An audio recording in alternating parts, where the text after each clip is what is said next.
एक कस्बे में एक विधवा अंधी औरत रहती थी। उसका एक बेटा था जिसके पालन पोषण की सारी जिम्मेदारी उसके कंधों पर थी।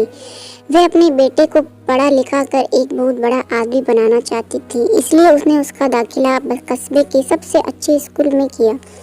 वह दिन रात मेहनत करती ताकि बेटे की स्कूल की फीस दे सके। लड़के के स्कूल के बच्चे उसकी माँ के बारे में जानते थे। सब उसे अंधी का बेटा कहकर चिढ़ाते थे।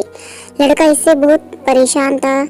उसे अपनी माँ पर शर्म आने लगी थी। वे उसके साथ कहीं भी आने जाने से कतराने लगा था। जब लड़का बड़ा हुआ तो उसकी शहर में अच्छी नौकरी लग गई। उसने अपनी माँ से वादा किया कि शहर में मकान लेकर वे उसे लेने आएगा, लेकिन वे शहर गया तो फिर लौटकर वापस नहीं आया। उसकी अंधी माँ उसका इंतजार करती रह गई।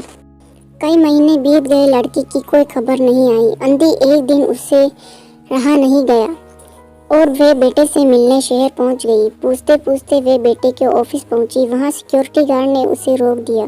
अंधी औरत ने गार्ड को अपने बेटे का नाम बताया और बोली कि उससे जाकर कह दो कि गांव से कोई मिलने आया है।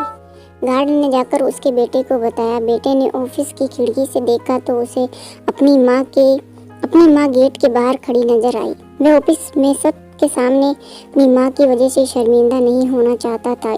उसने कहला दिया कि वह ऑफिस में नहीं है। अंधी औरत वहां से चली गई। शाम को वह लड़का ऑफिस से घर जाने के लिए निकला। रास्ते में एक जगह काफी भीड़ जमा थी।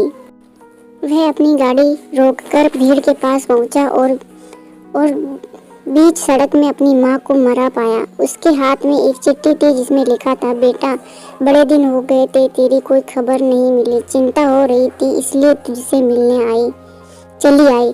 तू तो अब बड़ा आदमी बन गया है। तुझसे मिलना अब शायद मुझ गरीब की किस्मत में नहीं, लेकिन मैं बहुत खुश हूँ तेरे लिए। तूने अपना ही नहीं मेरा सपना भी पूरा किया। मलाल है कि तेरी तरक्की देख नहीं सकती।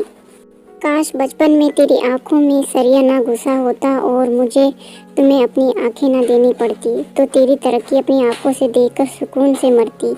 तेरी अंधी माँ। ये पढ़कर लड़का फूट फूट कर रोने लगा। जिस अंधी माँ पर उसे शर्म आती थी, उसने उसके लिए इतना बड़ा बलिदान किया है।